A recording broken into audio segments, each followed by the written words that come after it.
Yes, Pastor Kanyari, nimeona umesema kwamba nilicheza na mafuta. Hata yule katibu wa mazingira ya Nairobi anaitwa nani? Musiria. Na Musiria alibadilishiwa kazi. Ati usicheze na watumishi wa Mungu.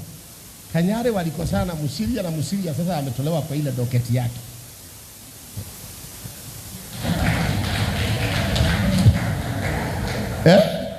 Biblia inasema usielekeze nini? Unaona hiyo anointing? Musiria alicheza na Pastor Kanyari akabadilishwa. Apelekwa mahali yaonekani. Yaani mafuta ilinipigania hata kabla niongee. Lakini nilienda kwa barabara nikapiganisha mayai mbili. Nikasema hii mayai moja ni ya Musiria. Musiria enda chini.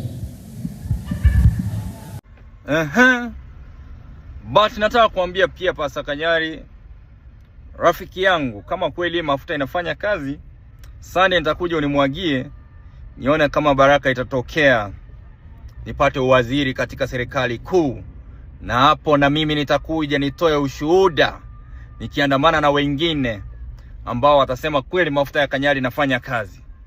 But all in all, Pastor Kanyari, naomba tu my brother, pole kwa kumpoteza mpendo wako, your ex-wife, na ule ndugu ambaye alikuwa current husband. Pole.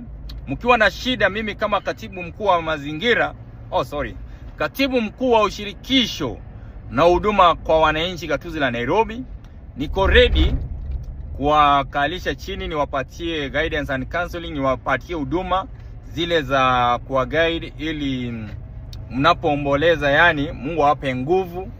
Na pia watu hii Pastor Kanyari, wacha ni kwa advice, na pia ni advice ya jamaa.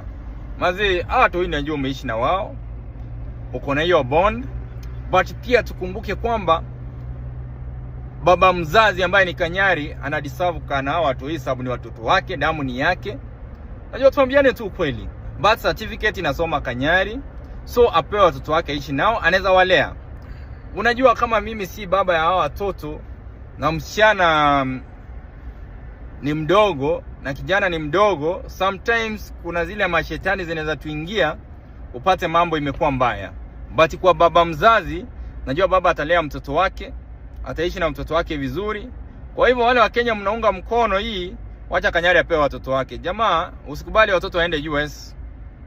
Hata wewe Kanyari unaweza wapeleka trip in the US, lakini usikubali watoto wako waende USA.